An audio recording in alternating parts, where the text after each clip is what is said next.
오늘 7장 말씀은 지난주에 우리가 생각했던 그 26장 24절부터 33절까지의 하고 아마 연결된 하나의 사건이라 할 수가 있죠.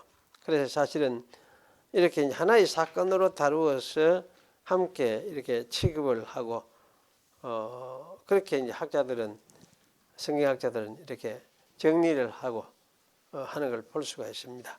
저희도 이제 그렇게 하려고 했지만은 설교로서 한 번에 다 하기가 버거우니까 힘이 드니까 나누어서 이제 우리가 생각을 하고 있습니다. 지난주에 우리가 본 대로 이제 이 사마리아 성은 그야말로 포위가 되어서 이제 그 원수가 아람 군대가 포위를 하고 있는 상황이 되니까 그러기에 성 안이 이제 굶주려서 그야말로 죽을 그런 상황이 됐죠. 그래서 여자들이 아이를 삶아 먹는 그런 일까지 이제 벌어졌었습니다. 이런 이제 굶주린 상태를 오늘 7장에는 먼저 이제 어떻게 해결하는가 하는 것을 이제 기록해 놓은 것이 7장이다. 그렇게 생각을 할 수가 있습니다. 그래서 먼저 이제 사마리아 성의 그 굶주림의 해결책 이것을 이렇게 해서 1절에서 2절을 간략히 설명을 해놨습니다. 여인들이 이제 아이를 삶아 먹을 수밖에 없는 이 사마리아 성의 굶주림에 대해서 엘리사는 여호와의 말씀을 대언을 하고 있습니다. 엘리사는 여호와께서 내일 이맘때에 사마리아 성문에서 고운 가루 한 서아에 한 세겔하고 맞나? 보리 두 서아에 한 세겔하리라. 맞긴 맞네요. 라고 말씀을 하셨습니다. 이것은 아마 선포를 하는 것은 마찬가지예요. 하나님 하신 일 이렇게 할 게이다 이래 했으니까 사실 선포 이렇게 할 수가 있죠. 그래서 이건 사마리아 성의 구원이기 때문에 구원을 선포하는 것이다 이렇게 말을 할 수도 있습니다. 큰 말로서는 그렇게 할 수 있죠. 그래서 이 선포라는 말은 듣는 자는 들을 것이고 듣지 않는 자는 듣지 않을 것이지만은 여호와 하나님의 구원이 있을 것이다라는 것 사실을 널리 사람들에게 공포하는 이것을 선포다 그렇게 이야기를 합니다. 그래서 설교하는 것이 사실은 이런 성격을 가지고 있습니다. 한 세아의 양은 지난번에 우리가 생각을 했었습니다. 대략 7리터 혹은 7과 2분의 1 쿼터 이렇게 말을 합니다. 이 리터 쿼터 하는 이게 우리에게는 아직도 낯선데요. 한국식으로 말하면 이제 7리터 같으면 한 너대쯤 되는 그런 양이라 할 수가 있습니다. 그래서 고운 가루 너대면은 그야말로 이거는 이제 적은 양은 아니거든요. 한 대, 두 대 이래가 너대 같으면 상당한 양이에요. 그리고 보리 8대에 해당되니까 보리 8대도 역시 작은 양이 아니에요. 그래서 이것들은 이제 은 한 세겔에 이것들을 매매하게 될 것이라고 했으니까 이거는 나귀 머리 하나에 80세겔 합본태 0.4리터에 은 5세겔 하던 상황과 비교하면은 엄청나게 먹을 것이 풍성해질 것임을 말씀하는 것이 틀림이 없습니다.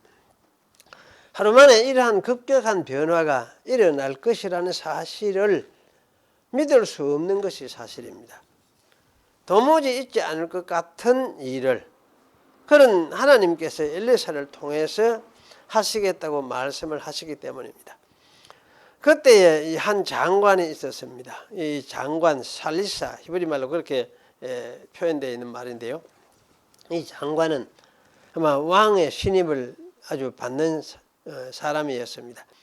왕은 그를 의지해서 직무 수행과 행차를 아마 했던 것입니다. 이것을 볼 때에 이 장관은 아람 왕이 의지했던 나만과 같은 비슷한 위치에 있었던 사람 같다는 생각이 들어집니다.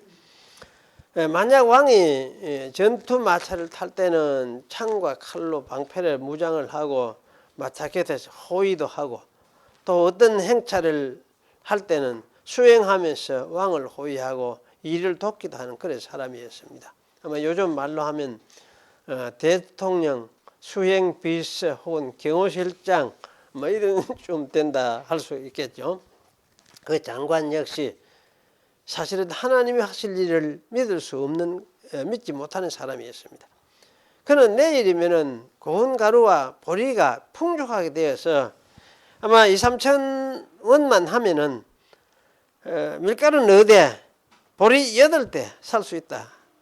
그 사실 우리나라도 옛날 그 머물 때 보리 8대 같으면 한 달 양식이에요. 참 많은 양식이에요. 그래 됐어요. 그래서 그는 여호와께서 하늘에 창을 만드신들 어찌 이런 일이 있을 수 있으리요? 이렇게 말을 했습니다. 그에게 엘리사는 네가 네 눈으로 보지만은 그러나 그것은 먹지는 못할 것이다. 이런 말씀을 했어요. 죽는지 사는 데까지는 이박으로 안 했는데 하여튼 거기까지만 이야기를 엘리사는 했습니다.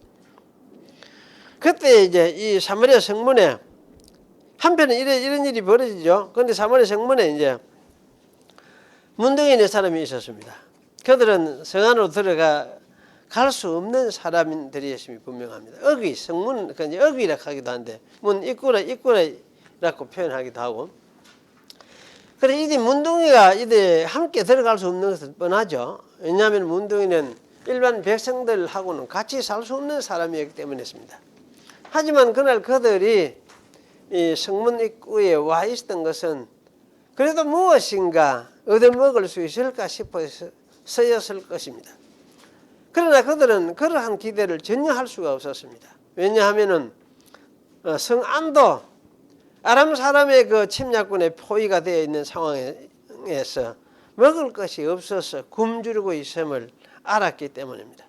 그래서 그들은 함께 앉아서 서로에게 말을 했습니다. 우리가 어찌 여기 앉아서 죽을 것을 기다리겠느냐.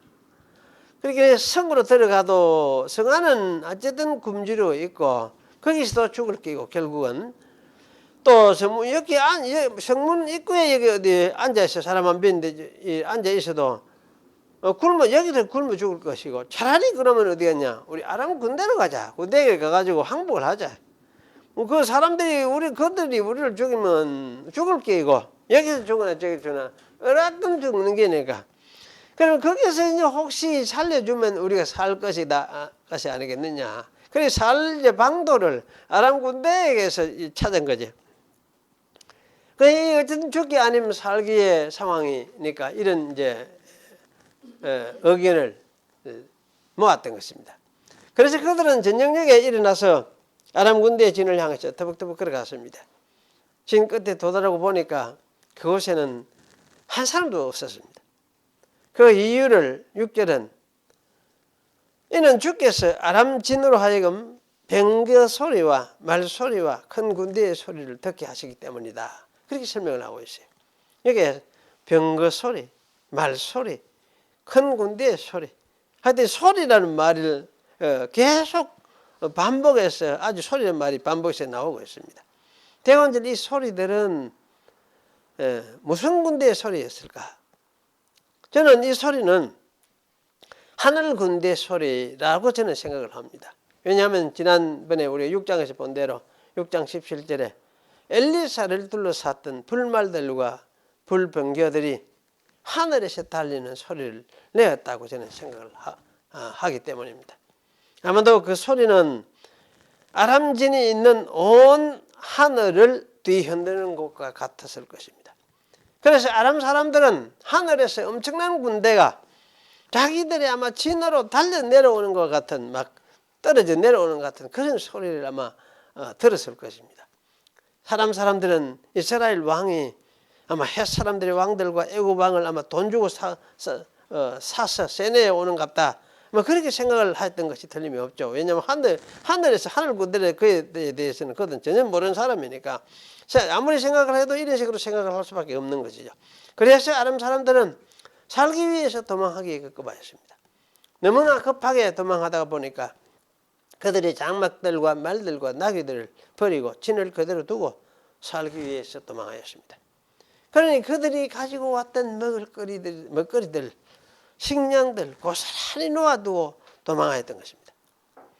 아마도 이 네 문둥이들이 아람진을 향해서 걸어가기 시작할 때에 그때 아마 하늘 군대도 움직이면서 이렇게 소리를 내기 시작할 것이다. 저는 그런 생각이 듭니다.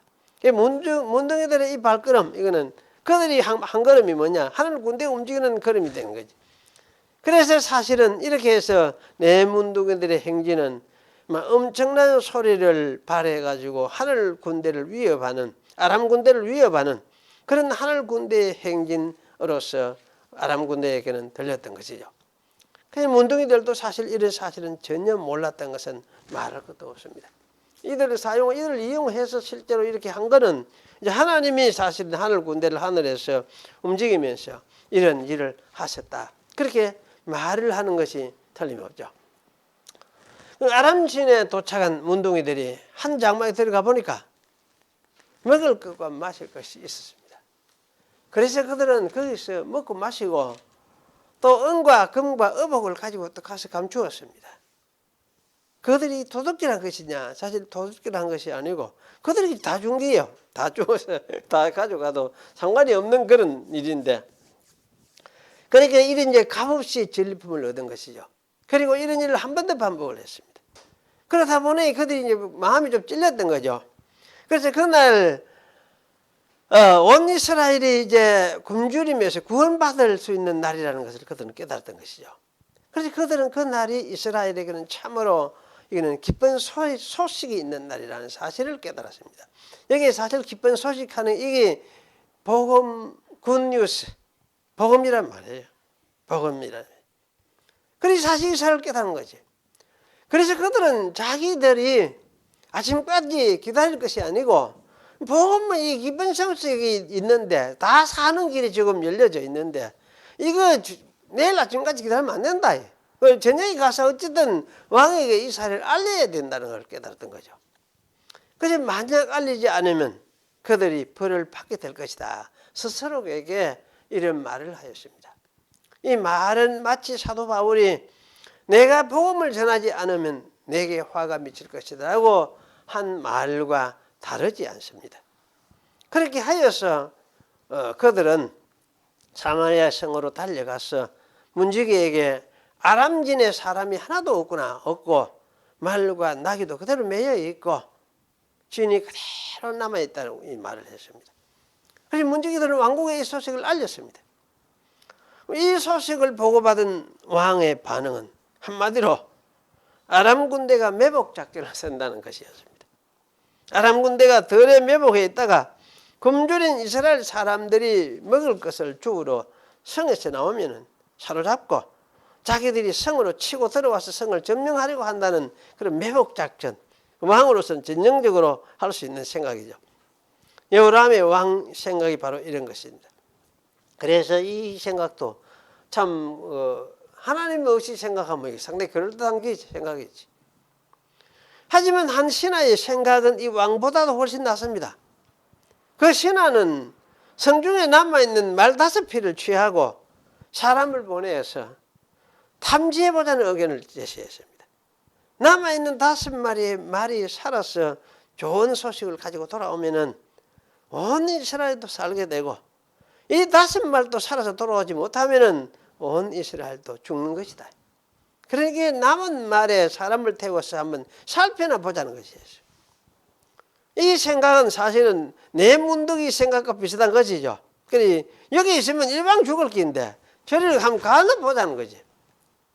어쨌든 그것은 마지막 남은 말들로 살펴보는 것에 그 이스라엘 운명이 달려 있으니까 정탐해 보는 것이 좋겠다 하는 뜻이고, 그래서 이 뜻을 받아들였던 것입니다. 그래서 정탐꾼들이 파견이 되었습니다. 그리고 그들은 아람 사람들이 황급히 도망하느라고 버린 의복과 물건들이 길에 가득히 널려 있는 것을 발견했습니다. 그래서 이 문둥이들이 알려온 소식이 그들은 사실이라는 것을 확인을 하고 돌아왔습니다. 그리고 왕에게 보고를 하였습니다. 그리고 이런 보고를 이제 받아서 이것이 백성들에게 전해지니까 다음 할 일은 당연히 굶주린 백성들이 아람 진으로 가서 아람 군대가 버리고 간 것을 가지고 오는 일이었습니다. 이것을 오늘 우리 성경에는 이제 노략했다라고 번역을 했습니다. 사실 노략인데 히브리 말로 바짜스라는 말이 사용이 되고 있어요. 노략한다. 사실 노략한다는 말은 우리 한국에서는 무슨입니까? 때를 지어서 돌아다니면서 사람이나 재물을 뺏어가는 거, 약탈해가는 걸 노략이라고 하죠. 그런데 이 경우는 사실 약탈이 아니에요. 아람 군대가 버리고 간 것을 그저 뭡니까? 주워오는 거지. 하나님이 아람 군대를 급박하여서 쫓아내시니까 급하게 도망가고 버린 것을 이스라엘 백성은 그냥 주워온 것입니다. 그러면 이런 경우는 사실 노략이나 약탈 또는 탈취라는 말이 사실 맞지 않다는 생각이 들어요. 아무리 많이 주워온다고 해도 이것이 큰 죄가 되느냐? 죄가 아니죠. 하나님이 나눠준 건데 뭐. 하나님이 싸워서 물리쳐서 백성들에게 나눠준. 이게 뭐 신약적으로 말하면 뭡니까? 이걸 은혜라 하거든요. 공짜로 값없이 주는 선물. 전리품 선물. 그래서 그 전리품이 뭐 신약할 때 신약에서는 뭡니까? 뭐 좋습니까? 복음. 선물이 뭔데? 예, 성령이죠. 성령이 사실 선물입니까? 선물을. 그러니까 에베소 4장에 보면 그 말씀이 나오죠. 선물을 주셨다. 예, 잡힌 자에 사로잡힌 자를 사로잡고 그가 위로 올라가실 때 그랬죠. 사로잡힌 자를 사로잡고 우리에게 선물을 주셨다. 이렇게 이야기를 하죠. 그러니까 예수님의 사역을 그렇게 표현하고 예수님이 주신 선물이 무엇이냐 할 때 성령을 그렇게 표현을 해놨습니다. 그러니까 이게 이제 이런 차이점, 구약의 이런 차이점하고 신약의 이거하고 이렇게 변화무쌍한 어떤 연결을 짓고 있구나. 이걸 우리가 이해를 하는 게 굉장히 중요해요. 구약에는 이런 식으로 했지만은 하나님의 구원이 그때 이렇게 했지만은 신약에는 이렇게 했구나. 이런 큰 변화를 이해를 해야 돼요. 그렇게 노략 탈취물이 무엇이냐 할 때 신약에는 성령이다. 이렇게 이해를 일단 해야 되는데 이거 이해를 못하면 어떻게 하느냐. 이런 걸 가지고 신약에 그냥 그대로 적용해 보면 땅의 것을 가지고 뺏어오는 거 자꾸 그렇게밖에 안 된다 이 말이에요. 그래 이게 중요하잖아요. 이런 이해가 중요하잖아요. 근데 사실 이렇게 주어지는 이거는 뭐냐. 하나님이 주는 선물이에요. 죄되는 일이 아닙니다. 그리고 이제 그 선물 속에 고운 밀가루와 보리가 온 사마리아 성이 먹고 남을 만큼 충족하게 있었습니다. 그래서 여호와께서 말씀하신 것과 같이 고운 밀가루 한 서아에 한 세겔, 보리 두 서아에 한 세겔이 되었습니다. 참으로 기이한 사건이라고 하지 않을 수가 없습니다. 여호와 하나님은 참으로 계산도 정확히 제가 이걸 보면서 야 하나님 컴퓨터네. 계산 진짜 정확하게 해보네. 미리 알고 이렇게 계산을 이렇게 정확하게 해보는구나. 하나님 나라 뻥하게 그저 막연하게 우리 참 하나님을 생각하는데 하나님은 그런 분이 아니다. 막연하게 영이라고 해서 막연하게 그런 게 아니에요. 얼마든지 정확하게 하려고 하면은 정확하게 하시는 분이구나. 계산을 정확하게 이렇게 하는구나. 참 이런 이제 생각을 하게 되죠. 사실은 지나고 보면 이런 게 맞아요. 정확하게 하고 계산하고 있어요. 계산하고 그런 적이 저는 많이 들어 있었어요. 지난 돌이켜 보면 내 삶에서 돌아보면 하나님의 계산이 막 복잡해. 이짝 저짝 막 온갖 게 연결이 돼 있어. 그걸 미리 다 계산하고 있어. 그런데 나중에 지나보면 그게 나에게 이렇게 이루어지도록 돼 있어. 그렇게 만들어 놨어요. 그런 일들이 사실 실제 있거든. 우리가 늘 그런 걸 경험하는 건 아니지만 되게 어려울 때 그런 식으로 일하시는 하나님을 우리가 때로는 감지를 할 수가 있어요. 그러니까 여기도 사실 그런 것 같아요. 하나님이 이렇게 정하고 계신다는 걸. 저는 참 놀랐구나 이런 생각이 들어요. 그리고 이런 사실을 믿지 않았던 이 장관은 백성들에게 발표해서 죽었습니다. 성문을 아마 관리하고 있던 그를 백성들이 막 급하게 밀려나가고 들어오는 그런 상황에서 짓밟아서 발병이 자빠지니까 밀리가 자빠지니까 밟아서 죽어버린 것 같아요. 그래서 이것을 참 우리 생각해보면 여호와의 구원을 믿지 않았으니까 그 죽음을 당한 것이구나. 그렇게 말을 할 수가 있을 것 같습니다. 신약으로 말하면 믿지 않는 사람 죽는다. 지옥 간다. 뭐 안 믿으면 믿는 자는 영생이고 믿지 않는 자는 멸망이다. 그러면 똑같은 거예요. 이런 것이 사실은 이 구원에 대해서 하나님의 구원에 대해서 이와 같이 믿지 아니하면 죽는 것이고 믿으면 사는 것이고 이것이 신약과 구약의 일관된 하나의 원리, 이치라 할 수 있습니다. 여호와의 구원의 궁극적인 실체이신 그리스도의 죽음과 부활과 성령의 통치를 믿지 아니하면 영원히 하나님에게서 우리는 유리할 수밖에 없는 그렇게 되어지는 거죠. 그리고 우리가 생각해 볼 점이 있습니다. 여기서 말하는 아람의 포위 상태에서 이스라엘을 구하는 사건의 특징을 어떤 사람들은 이걸 경제적인 난관에서 구원이라고 말하고 그렇게 해석을 하는 사람들이 있는 걸 볼 수가 있습니다. 어떤 학자는 여기서 말하는 이 좋은 소식은 이 생의 특수한 상황을 바꾸기 위하여 여호와께서 개입하시는 것에 대한 것이지 생의 어려움들부터 하늘로의 건짐을 준비하는 것이 아니다. 이런 말을 했어요. 이제 그 유명한 사람이 버렸지만 세계적으로 그래도 이름이 있는 유명한 학자들이 그 레이 하르드들도 아마 이 말에 동의를 하는 것 같아요. 그래서 저는 이걸 보면서 이게 어느 정도 일리가 있을지 모르겠지만은 뭐 일리 있을 수 있죠. 이런 식으로 할 수 있는 하나님이니까 할 때도 때로는 있고 하니까. 하지만 계시로서 우리가 이해를 할 때에 이거는 옳지 못하다는 생각이 들어요. 그래서 계시 역사적인 이 관점은 구약의 구원 사건은 신약 그리스도를 통한 구원의 그림자라는 사실이 틀림없습니다. 그러면 구약의 구원 사건은 궁극적으로 그리스도를 통한 구원을 예시해 주는 역할을 합니다. 따라서 실체이신 그리스도의 구원이 이루어진 후에는 그림자와 같은 구약의 구원 사건으로 돌아가서 구약 같은 구원을 구해야 할 필요는 사실은 없습니다. 마치 우리가 율법에 매여서 종로를 하지 않는 것과 같이 구약의 구원 사건에 매여서 그것과 같은 구원 사건을 구해야 할 이유가 없다는 말씀이에요. 그런 게 있으면 나 하나님 믿겠어. 그렇게 할 거리가 되느냐 이 말이에요. 그런 거리가 아니라 그 말이에요. 우리가 보고 믿는 것은 뭐냐 할지에 예수 그리스도의 구원 사건밖에 없어요. 그분이 십자가 지시고 부활하시고 성령을 보내셔서 새로운 통치를 시작을 하셨어요. 이게 하나님 나라예요. 하나님 나라 그때 시작을 했어요. 저 있는 가는 거 마지막에 가는 거기만 하나님 나라가 아니고 그때부터 시작이 됐어요. 하나님 나라가. 그래 해서 이제 만들어 가는 거예요. 새 창조를 완성해 가는 거예요. 마지막 완성될 때 그때가 뭐냐? 그 새 창조의 완성이에요. 새로운 창조의 완성. 그때는 온 우주까지 만유까지 회복하신다고 했으니까 만유도 새롭게 회복하실 거예요. 만유도 새롭게. 우주도 새롭게 회복되겠죠. 그때는. 자기 뜻을 따라서. 그것이 새로운 창조예요. 그렇게 어마어마한 세계를 또 다시 만들어내실 것이에요. 그런 면에서 볼 때 하나님 정말 위대하신 분이 틀림없습니다. 그것은 미리 약속으로 보증으로 보여주신 것이 뭐냐? 예수님 아들을 보내가지고 십자가에서 죽게 만드시고 그리고 구원하시고 또 성령을 보내서 시작하신 일이라고 말씀해요.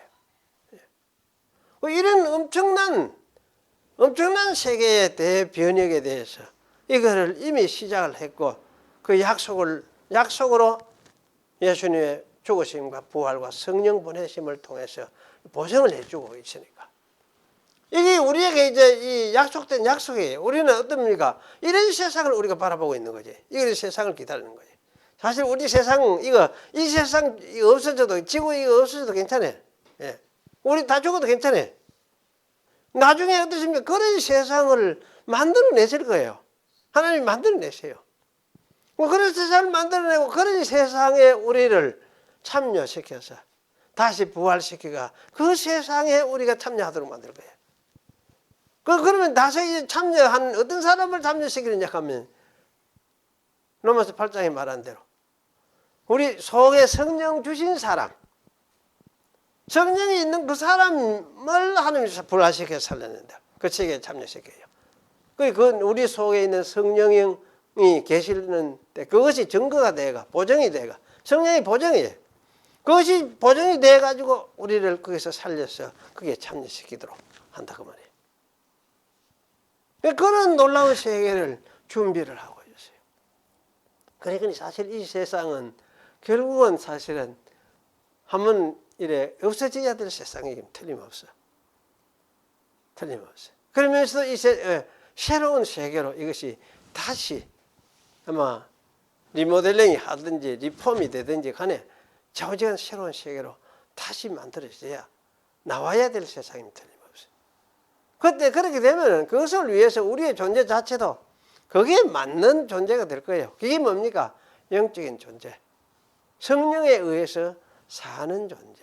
몸은 가지고 있지만은 이 몸이 하나님의 신에 의해서 성신에 의해서 온전히 살면서 그 성신의 생명력을 공급받고 또 그의 통치에 의해서 움직여지는 그런 온전한 인간이 돼야 그런 세상에 함께 살 거 아닙니까? 우리가. 그래서 그런 것을 준비를 해놨어요. 준비를 해놨어요. 저는 이런 것이 궁극적으로 하나님 우리에게 약속한 약속이라는 생각이 들어요. 참 성경은 하여튼 놀라운 이야기를 하고 있어요. 세상 모든 세상에는 이런 이야기를 하는 데가 잘 없어요. 이런 이야기를 다 허무해가 어쩌면 다 망한다. 과학도 이 세상은 다 망한다. 앞으로 과학도 그렇잖아요. 몇백 년 후에 뭐 300억 년 후에인가 뭐가 이 우주가 망한다. 이 사거든요. 그런데 성경은 그렇게 말을 하지는 않아요. 성경은 이 우주를 새롭게 해야 한다. 새롭게 회복시킨다. 우주를 하나님이 통치하는 새로운 세상으로 온전히 하나님의 통치가 드러나는 새로운 세상으로 회복시킨다. 그것을 위해서 보정적으로 성령을 보내셨다. 아들을 보내시고 아들을 사역을 통해서 대속 사역을 이루시고 우주의 이 대속 사역이 뭐냐? 온 우주의 대속 구속까지도 보정하는 보정이다. 그것을 보정하는 증거로서 성령을 보내셨다. 이렇게 말을 하고 있는 거예요. 그래서 이러한 세계를 준비를 하고 있는 거지. 이런 세계를. 그리고 우리가 사실 이 세상에 좀 살아도 힘들고 살아도 이런 세계를 준비하고 있구나. 이런 세계를. 이 세계가 하나님이 주실 것이구나. 그리고 현재 이제 우리가 고난받고 죽는 거, 썩어지는 거, 이걸 이래 해도 이 세계에 참여하게 하나님께서 만들어 주실 것이구나. 이런 약속을 우리가 믿고 이제 살아가는 거죠. 약속을 믿고. 그래 이게 소망이 되잖아요. 우리의 소망이에요.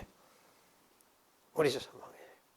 그래서 이 소망을 가지고 우리는 살아갑니다. 그럼 이렇게 사는 동안에 그래도 죽을 때까지 이 세상에 그래도 남겨주지는 않을 거지, 남겨둘 것이 아니냐. 그래서 이 땅에 필요한 것 때로는 우리가 공급하지 않겠느냐. 그건 공급하시죠. 저는 공급하신다 생각해요. 왜냐하면 이제 그 공급하시지 않는다 하면은 예수님이 뭐 주기도 못 했어요. 일용할 양식을 주옵시고 이런 가르침을 가르칠 택이 없지. 그 일용할 양식을 주옵시고 하는 이 말을 그러니까 이게 자꾸 영적으로 해석하려는 그런 또 경향이 또 하나 있어요. 영적으로만. 그래 그 헬란말로 에피우시오스 하는 말인데 에피우시오스 말. 그 에피우시오스 하는 말을 어떤 사람은 이제 에픽 하는 말이 위에라는 뜻이 있으니까 이건 하늘을 이야기하는 것이고 이거는 영적인 것을 말하는 것이다. 이렇게 해석을 하는 사람도 있어요. 그런데 사실 여기 이제 에피라는 말은 여기서 에피라는 말은 그런 말이 아니에요. 아니고 뭐냐면은 우시오스 하는 게 우시오 하는 이거는 존재한다는 이야기거든. 그러면 이제 뭐냐 에피우시오스 하는 거는 존재를 유지시킨다는 이야기예요. 존재를 유지시키는 거. 그 일용할 양식하는 건 뭡니까? 존재를 유지시키는 양식. 그 안 죽고 사는 양식. 그날 존재를 유지시키는 양식. 그런 뜻이에요. 그 구약의 광야에 이스라엘 훈련할 때 그래 안 했습니까? 날마다 존재를 유지시키 주시는 하나님의 주시는 양식. 그게 뭐냐 만나 아니었습니까? 구약 그런 교육을 했거든. 신약도 이걸 약속을 하고 이걸 가르치고 있어요. 그러니까 이게 우리가 영적으로만 생각하면서 하나님이 우리에게 예수님을 통해서 성령을 주셔서 성령으로 사는 영생을 주시고 그런 쪽으로 연결해가 이 생각을 하려고 해서만은 안 된다, 안 되겠다는 생각이 들어요. 그래서 저는 사실 이거는 이 땅에 사는 동안에도 하나님은 먹을 것을 성도들이 먹을 것을 아마 공급을 해 주시는 그런 일을 하시는 것이 틀림없다. 그런 생각이 들어집니다. 그런 관점에서 이런 부분을 우리가 좀 생각을 하면서 땅에 사는 동안에 그렇게 말 먹고 재놓고 이렇게 입하고 한 적이 없어. 성령은 그렇게 이야기를 하진 않아요. 말 먹고 재놓고 막 해나가 부자가 되고 이런 게 아니고 일용할 양식만 이야기해요. 일용할 양식만. 그래 이제 참 불안하죠. 이야 이거 오늘 먹고 나면 내일 뭐 먹을 낀고 그 걱정은 안 할 수가 없는 인간인데 그런데 성경은 그래 이야기를 하고 있어요. 일용할 양식 이렇게만 이야기하고 있으니까 하나님이 그게 계셔서 먹이실 거다. 그 얘기를 하고 있어요. 기도하겠습니다. 하나님 오늘 주신 말씀을 우리가 들으면서 우리가 하나님 말씀하시는 일을 믿기가 너무나 부족하고 연약한 인간들이라는 것을 우리가 다시금 깨닫습니다. 하지만 이런 우리 연약한 인간들을 하나님께서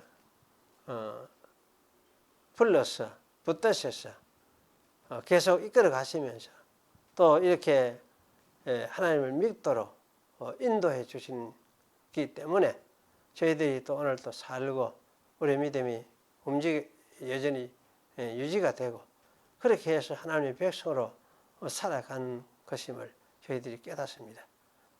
어쨌든 하나님이 임재에 대해서 우리의 눈이 어두워지지 않게 하시고 또 그로 인해서 우리가 절망에 빠지지 않게 하시고 소망을 가지며 또 하나님이 우리의 구원자이심을 우리가 생각하면서 그로 인해서 즐거워하고 소망을 가지고 세상에서도 이런 가운데서 생명을 유지시켜 주시는 분이 하나님이심을 고백하면서 살아가는 그런 저희들이 되도록 하나님께서 저희를 붙잡아 주시옵소서. 또 이렇게 살게 하시려고 이 땅에서 우리를 불러서 주의 백성으로 만들어 주신 줄 아오니 이 믿음 가지고 즐거워하면서 감사하면서 또 소망 중에서 살아가는 그런 저희들이 되도록 주께서 은혜를 베풀어 주시옵소서. 예수님의 이름으로 기도하옵나이다. 아멘.